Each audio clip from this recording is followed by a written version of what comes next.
Self-determination, this is a training. We've created this training.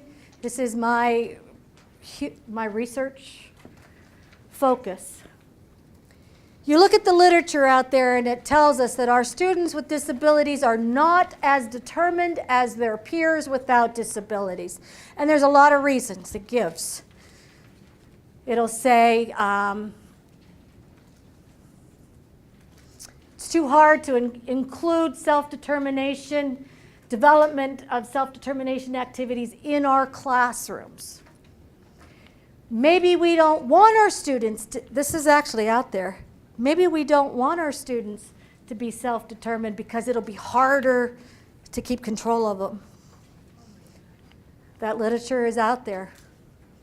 That tells me there's a huge misinterpretation or misunderstanding of what self-determination is, which leads to the next thing is, literature out there says teachers, and I'm going to put parents in that same category. We know it's important, but we really don't know what it is, because self-determination is this concept that has so much in it that we really kind of like we know it when we see it, but I really can't tell you what it is. We've pulled it apart and really focused on exactly what is going on in self-determination and created a training that really helps persons working with our students, because there's the other thing. The literature out there says all these things that we have to do to promote self-determination in our students, but there's nothing out there that says, how do we take it and put it right into the student's hands? How do we help the student understand what it is, why it's important, and if they want to do anything in life, they have to know how to use these 9 skills to the best, because these are the skills you, myself, every person that's breathing, use from the minute we open our eyes till we close them at night. We are using those skills. So much we do is on autopilot. We don't stop to think what we just did, but if we did and pulled it apart, we did use the skills of self-determination. Self-determination, again, this is a training, but you're going to get a real fast around the world in 80 days. Self-determination are these 9 skills that we use in different quantities and different combinations, but we use them all together. I call it my cake. My cake has 9 ingredients. I just had a college professor want me to come in to one of his classes, but he only wanted me to talk about self-efficacy, and I said I will not. Because you can't understand self-efficacy if you don't understand the other 8 ingredients. Your cake will not be good with only 1 ingredient. He went away a little bit mad at me, because he's like, well, no, I don't buy it. And I'm like, then don't ask me, because it's all 9 together. Problem solving. The training that we do, we really get in there and dig that problem solving actually has 5 steps within problem solving. And the training is to help us in the environment understand what's going on, so that, and my mentors that work in my program, my staff, they get so good at this that they can watch a student and say, I know what they're in. They're problem solving and they're stuck on step number 3. How can I come alongside and nudge or provide another opportunity to help that student continue to move forward? It is possible. And when you get this and begin to look at everything that you do with the student through the lens of self-determination, it actually makes your classroom times easier. Sounds maybe counterintuitive. You don't have to do anything special. You just have to be watching for what's happening. Problem solving, in its short version, is being able to identify what it is that you want to change. Often we look at problem solving as a negative word. It must be something bad. We need a bad habit. No, problem solving is what it is that you want to do. What is it you want to change? Once you've defined and identified what that is, you roll into choice making. Choice making is not saying, do you want the Pepsi or do you want the Coke? So often that's what I see that people understand that choice making is I'm letting them act as self-determined persons, because I'm letting them choose apple or orange. That is not self-determination, that is manipulation, because you've made the choices. You have not helped them go through the process of learning what's going on underneath to make those changes. So choice making, all it is coming up with ideas. Put as many ideas in your bucket as you can. It is not a time that we say, no, that won't work, or that's not a good idea. It's just brainstorming if you must with others, but you're only putting ideas. And boy, parents and teachers, if you can help your student begin to do that without you providing any wise pros and cons, because when you start doing pros and cons, you've moved into decision making. Once you have your choices, your ideas in your bucket, and you must have at least two. If you only have one, not a choice, must have at least two. The more, the better. And then you pull out one idea, and now you weigh the pros and cons. Lay it down. Pull out the next one, weigh the pros and cons. When you're done, you look at all of your decisions, all the pros and cons, and you pick one. Now we're in decision making, finishing it up. You pick one. This is what I want to start. And boy, I don't care if, unless it's a major safety issue, even if you know that there was a better option, you don't say it. Because your student must be able to act that decision out and see the benefits or missed the mark for themselves. I don't know about you, and what we're talking here is dignity of risk. I don't know about you, but the best lessons that I ever learned was when I did something and I did it wrong. And I had to learn from it, even if it hurt. Even if emotionally it hurt and I cried. I deserved that opportunity to learn for myself, and your student deserves the same. Because it's by trying things out and learning from it is when we make that lasting change. Once you've picked that and you said, this is the one that I want to do, you turn that into a goal statement. I will, whatever it was that decision was, I will do this. During goal setting, you also break it down into your steps. Set up your plan. And then you begin to self-regulate. As you're working towards reaching your goal, you're regulating or monitoring your behavior. Are you on track? Are you going to reach? These are all behaviors we're talking about. The last behavior is self-advocacy. Are you able to use your resources to accomplish what you want to do? Do you know what your resources are? Are you able to speak why you want this and in the time that you need it? Those are the 7 behaviors, and now the last 2 are attitudes. And boy, we know with our students that those abstract concepts are so hard, which is why self-determination can be hard at first. The last 2 are attitudes. Self-efficacy is as your student begins to do things for themselves and they're gaining confidence and realizing that they can make these achievements, maybe small at first, but they're beginning to build. That's when self-efficacy, or the belief in yourself, the belief that you can take on challenges a little bit harder than where you currently are. Keep those expectations high, and boy, there's a killer. We were asked in our program, faculty and I, and from parents that said, you have high expectations. We do. When do you realize your student can't do it and you lower them? And I say we never do. All we do is continue to support and encourage and keep your eye on the ball and keep your expectations high and do everything you can. Now, will the student maybe reach everything? Perhaps not, but they're going to go a heck of a lot further by having it. You get what you expect. If you lower your expectations, they'll lower their performance. And we see our students doing some amazing things, and our first cohort that graduated are working. 14%, it fluctuates a little bit, but the national average for our students with intellectual and developmental disabilities, 1 year after they graduate from high school, only 14% are working.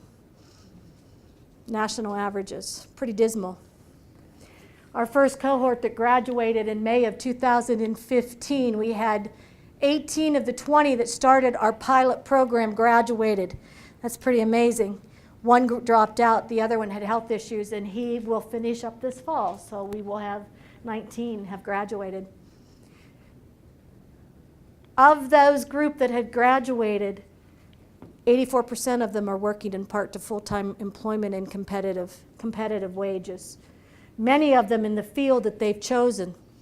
We had two wanted to work as a teacher's aide, and we know in Ohio you have to have a paraprofessional certificate, but we found a way to get around that by getting them connected to temp services that don't require that, and then they get to go into schools and work, and they've done such an amazing job that one of them's working full-time now through the temp service, but doing what she loves and getting paid to do it. And there's many other examples I could give you, but what we need is longitudinal. We need research over time. Were they able to maintain 1, 3, 5 years? Can they continue to do that? We don't know that because these programs in this country are new enough. We're just getting that data, but I think it's promising. We're seeing some great. 5 of those original 18 that graduated are living in their own apartments. They need some supports. We've done a work really hard to help our students become aware of, I said, their spins, and to be able to spend time matching to get what job do you want to match a realistic match. We have students that come in, and one said they wanted to be a jet pilot. Great! Yes! Let's first learn what your spins are. And then let's learn what it's going to take to be a jet pilot. Now you lay the skills you need to be a jet pilot. Which list does it match?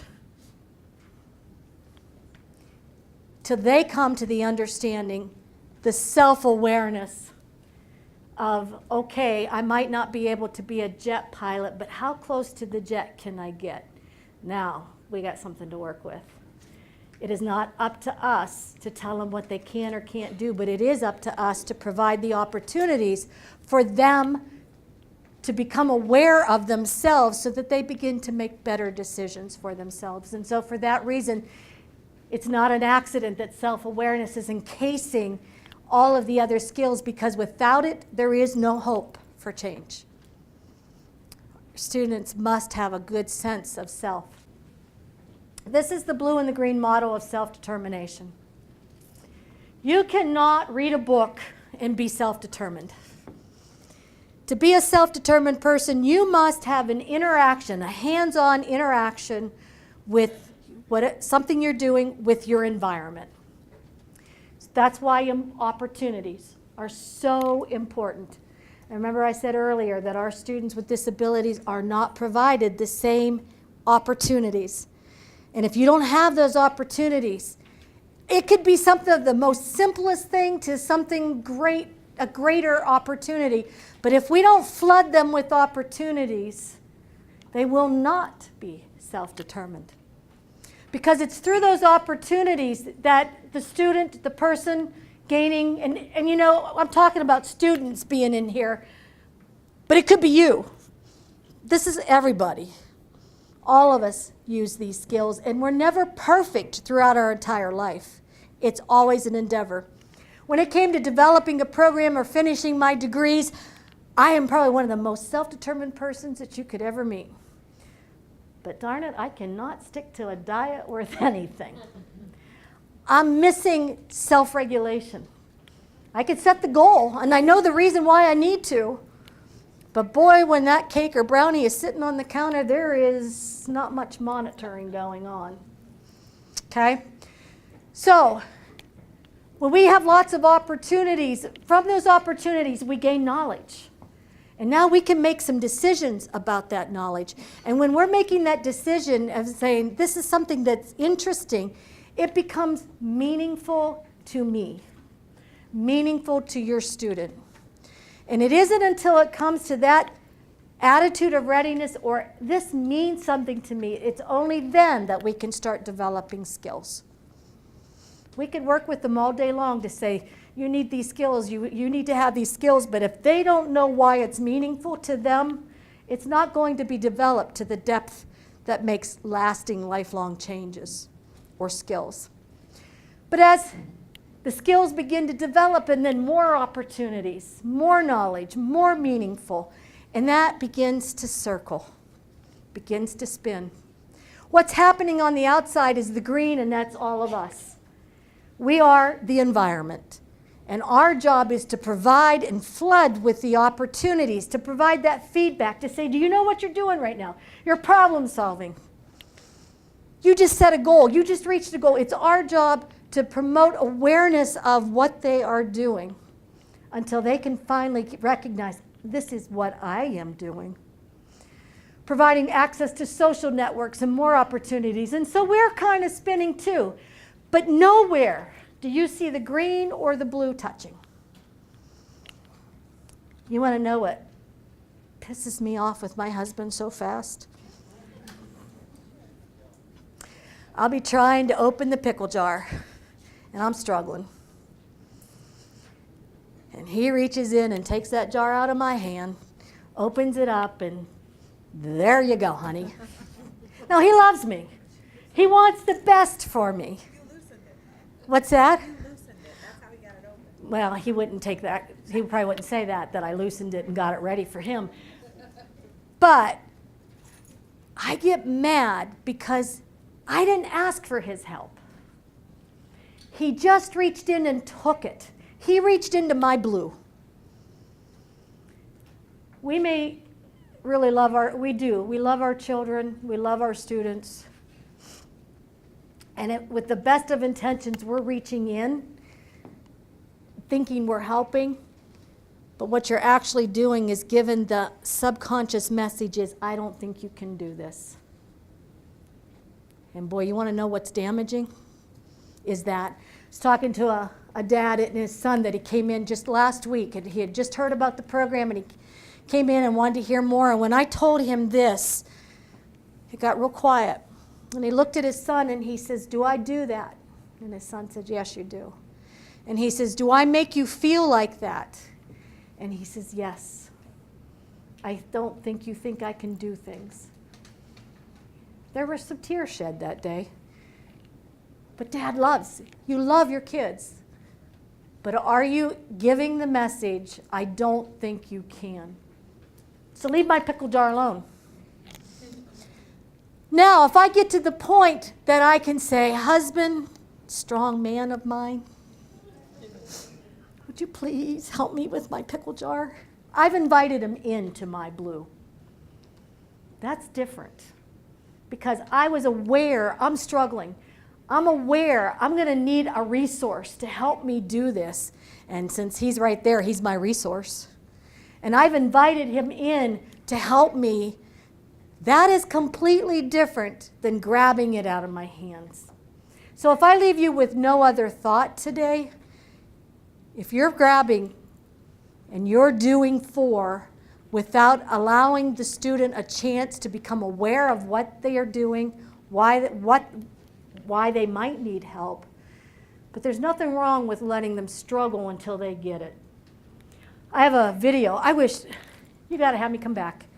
I have videos that we'll watch. Like if you were going through the training, we'll talk about a particular one problem solving. We'll talk about it. We'll look at all the steps, and then we'll watch some videos so that you could say, I see it right there. It's pretty powerful. But there's a video of a young boy trying to learn how to tie his shoes. And he's struggling, and he's got him on the wrong feet. And you could just see what's going on. How many times when our kids are little that we just grab them and they're trying to learn how to tie their shoes and we don't have time. We got to go. Let me tie them and let's go. And we lost the opportunity to say, let's just slow it down for the moment and let it unfold. Don't take the chance to go and buy zipper shoes. Just slow down the moment. Slow the learning moment down and let it unfold. You're going to be amazed at what you see. But you have to do some of Ron's meditation sometimes, maybe while you're waiting that, because it takes patience to do that. I have so much I would love to share with you. And I would love to share with some of the victorious things that we're seeing and some of the heartbreaking things that we're seeing with our students who have come to us and lacking. Technology skills. I don't understand this, but every student that has come to us in the program have not had technology skills.